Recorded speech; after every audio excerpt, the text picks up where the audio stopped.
तुम अगर मायके गई तो वापस इस घर में कभी मत आना। रियांश अपनी पत्नी प्रिया पर भड़क रहा था।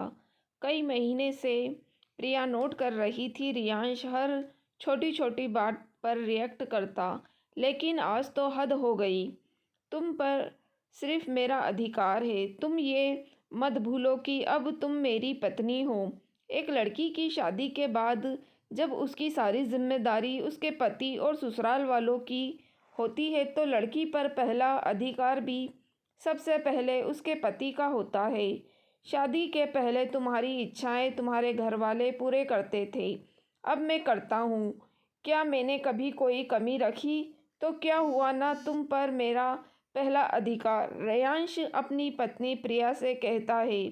प्रिया भी कब गलत बात का साथ देती और चुप रहती। प्रिया बोली, अच्छा मैं कोई सामान हूँ जो आप मुझ पर अपना अधिकार जमा रहे हो? जो भी बातें आपने अभी अभी कही वो किस वेद पुराण में लिखी है? क्या आपने इन सभी चीज़ों के लिए कोर्ट से या मुझसे सहमति ली थी? मांग में सिंदूर भर दिया? आपने मेरे स्वाभिमान खरीद लिया? आप ये भूल गए आपने अगर मेरी ज़रूरतों को पूरा किया है तो मैंने भी आपने जीवन के इतने वर्ष आपके और आपके परिवार के नाम किए, तो ज़्यादा किसने किया इसका हिसाब लगाइए। तब प्रिया की सास कमला जी वहीं बैठी थी। वो बोली, हाय हाय बहू, ये कैसी बातें कर रही हो? कभी औरत भी अपने किए का हिसाब किताब लगाती है?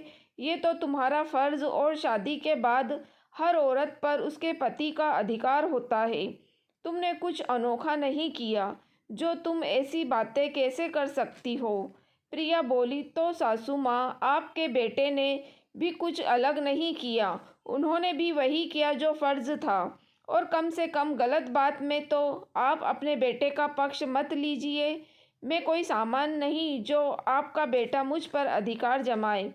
मेरे हिसाब से तो मेरे माँ बाप से जो दहेज दिया उस हिसाब से आपका बेटा मेरा गुलाम हुआ, पर मैंने तो आज तक कुछ नहीं कहा। लेकिन यह भी गलती मेरी है।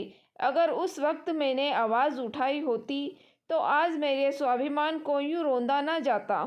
कमला जी बहू की बात सुन तिलमिला गई। ये कैसी बातें कर रही हो बहू? 4 किताबें क्या पढ़ ली और नौकरी क्या कर गई? तुमने जो पाँव है वो ज़मीन पर टिका नहीं रहे। सुन रहे हो रियांश, तुम्हारी पत्नी क्या कह रही है? इसलिए मैं कहती थी गांव की लड़की से ही शादी कर लो। सीधी सादी लड़की को इतनी परेशानी नहीं होती। इसके तो सपने ही इतने बड़े हैं कि कहाँ से इससे समझौता होगा। प्रिया बोली, भूल जाइए, आजकल गांव की लड़कियां कोई गंवार नहीं बल्कि शिक्षित हो चुकी हैं। अपना अच्छा बुरा सब समझती हैं। अब कोई लड़की छोटे से बढ़ती गाय नहीं होती। और मुझे ये समझ नहीं आ रहा मैंने ऐसा क्या कर दिया जो आप सब मुझ पर राशन पानी लेकर चढ़ गए। मैं तो बस इतना ही बोल रही हूँ कि मेरे माता पिता को भी मेरी ज़रूरत है। मुझ पर उनका हक पहले है क्योंकि इस दुनिया में मुझे वो लेकर आए हैं। अगर आपको मुझ पर हक जमाना है तो भगवान से प्रार्थना कीजिए कि अगले जन्म मुझे इस बहू को बेटी बनाकर देना। कमला जी बोली, बहू तुम्हें नहीं लगता तुम ज़्यादा बोल रही हो? तुम्हारे माता पिता की तुम अकेली संतान हो तो इसमें हमारा क्या दोष? एक तो बिना बताए तुम अपनी तनख्वाह आए दिन अपने माता पिता को भेज देती हो। अब तुम अपने माता पिता को इस शहर में रखना चाहती हो। ये तो नहीं हो पाएगा बहू, तुमने तो कुछ ज़्यादा ही मांग लिया। रियांश बोला, अरे नहीं माँ, ये तो चाहती थी कि वो हमारे साथ रहे। जब मैंने कहा ये संभव नहीं होगा तो इसने उन्हें इस शहर में लाने की बात बताई। क्या मैं घर जंवाई बनूंगा? अगर वो इस शहर में रहेंगे और हमारे संबंधियों को पता चलेगा तो हमारी क्या इज्जत रह जाएगी? इसका पूरा ध्यान उन्हीं लोगों पर रहेगा। तभी तो कह रहा हूँ कि इस पर पहला हक मेरा है, ना कि इसके मायके वालों का। उस दिन तो बात जैसे तैसे ख़त्म हुई। प्रिया ने सोचा कैसे वो अपने माँ बाप को छोड़ दे। उनका तो बस एक ही सहारा है। वो कुछ महीने बाद फिर से प्रिया के पिता की तबीयत खराब हुई। जिसके लिए उनको दिल्ली ले जाना था। प्रिया की माँ कांता जी बेटी से बोली, बेटा अगर तुम्हारी जान पहचान का कोई हो तो उससे बोलकर टिकट करवा दो। मैं इन्हें अकेले छोड़कर कैसे जाऊं?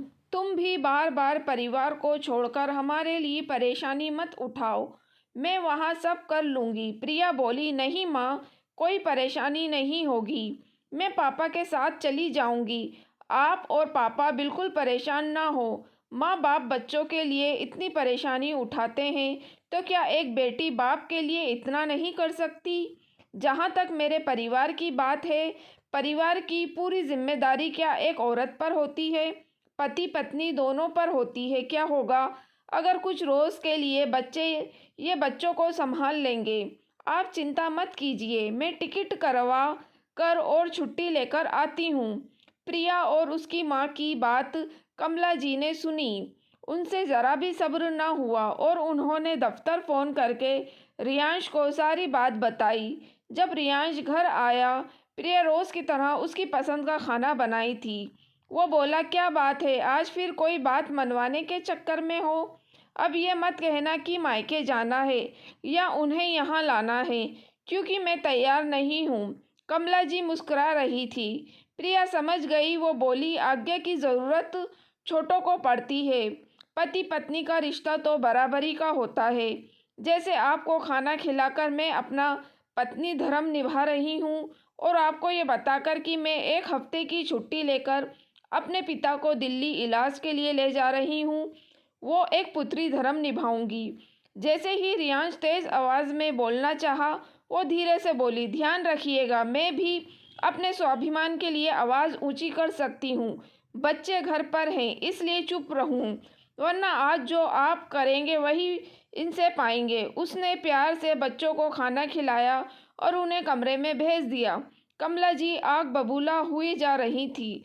जब बहू के सामने दाल नहीं गली तो अगले दिन कमला जी ने प्रिया को बिना बोले प्रिया की माँ को फ़ोन किया और बहुत कुछ बोली। कांता जी बेचारी कहती तो क्या कहती, उन्होंने बेटी को आने से जब मना किया तो प्रिया समझ गई, पर उसने किसी की एक नहीं सुनी।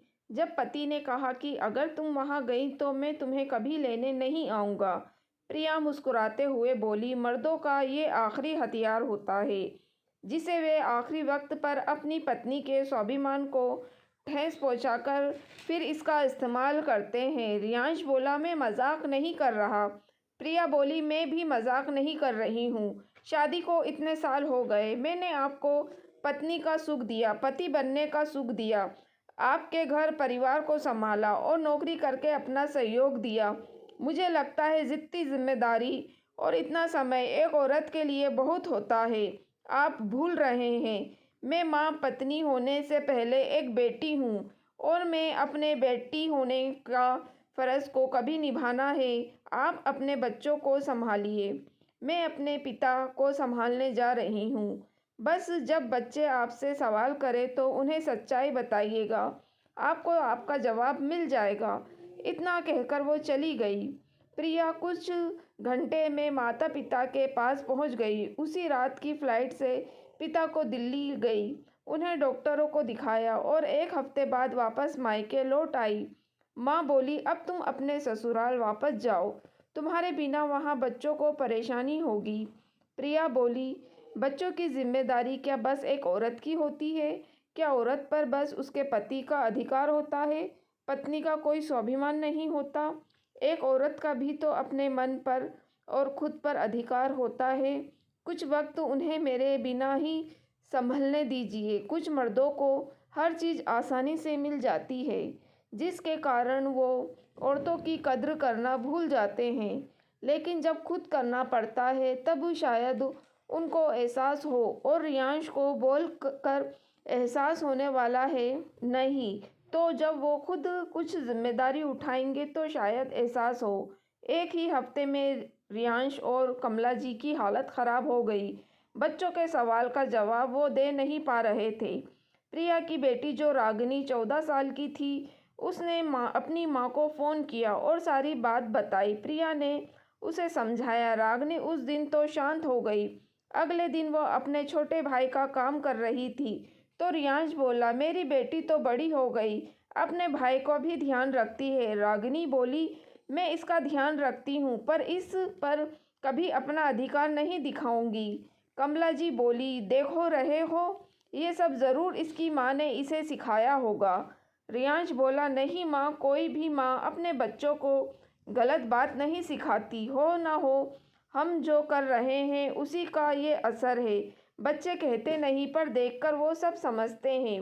मेरी ही गलती है जो बात में इतनी रोज़ से समझ नहीं रहा था। मेरी बेटी की कुछ बातों ने मुझे समझा दिया। आप सोचिए, कल को अगर प्रिया के पिता कोई जगह में होता तो मुझे कैसा लगेगा। रियांश ने अपने एक दोस्त को उसी शहर में सास ससुर के लिए घर ढूंढने को कहा और शाम में प्रिया को फ़ोन करके बोला, मैं नाराज़ क्या हुआ, तुम तो मुझे भूल गई। इतना साल का साथ क्या इतना कमज़ोर होता है कि साथी अगर भटक जाए तो क्या अगला उसे भूल जाता है। प्रिया बोली, मैंने तो खुद पर और अपनी हर खुशी पर आपको पूरा अधिकार दिया, पर आपने खुशी और अधिकार चुना और जिम्मेदारी और मेरे स्वाभिमान को भूल गए। आज ज़रूर बच्चों ने आपसे कुछ ऐसा कहा होगा जिसके कारण आपको एहसास जागा। काश कि आप मेरी जगह रहकर देखते, तब आपको परिस्थिति समझ में आती। रियांश को अपनी गलती का एहसास हो चुका था। कमला जी को थोड़ा वक्त बुरा लगा, आखिरकार उन्हें मानना ही पड़ा। रियांश बड़े आदर साथ पिता प्रिया को वापस लेकर आया और कुछ महीनों बाद उसके साथ जाकर एक घर उसके माँ बाप के लिए लिया और वक्त रहते उन्हें शिफ्ट किया ताकि प्रिया रविवार और माता पिता दोनों को संभाल सके। अब प्रिया को कोई दिक्कत नहीं होती, अपने घर और माता पिता की जिम्मेदारी को अच्छे से निभा पा रही थी। दोस्तों, ऐसा क्यों होता है कि एक लड़की के विवाह के बाद उसके पति या ससुराल वाले उसे अपनी जायदाद समझने लगते हैं। मांग में सिंदूर भर देने से क्या पति पत्नी के स्वाभिमान को खरीद लेता है? क्या उसकी पत्नी को उसके माता पिता के प्रति कोई जिम्मेदारी नहीं होती? जैसे ससुराल वाले चाहते हैं एक बहू उनके घर को देखे, तो माँ बाप के प्रति बेटी की जिम्मेदारी भी होती है। शादी के बाद कैसे वो अपने माँ बाप को भूल जाए, बल्कि इस जिम्मेदारी को पूरा करने में पति को अपनी पत्नी का साथ देना चाहिए। दोस्तों, अगर आपको कहानी पसंद आई हो तो प्लीज़ आप मेरे चैनल वॉइस ऑफ नीलोफर को सब्सक्राइब ज़रूर कीजिएगा और मेरी वीडियो को लाइक और शेयर भी ज़रूर कीजिएगा। Thank you for watching.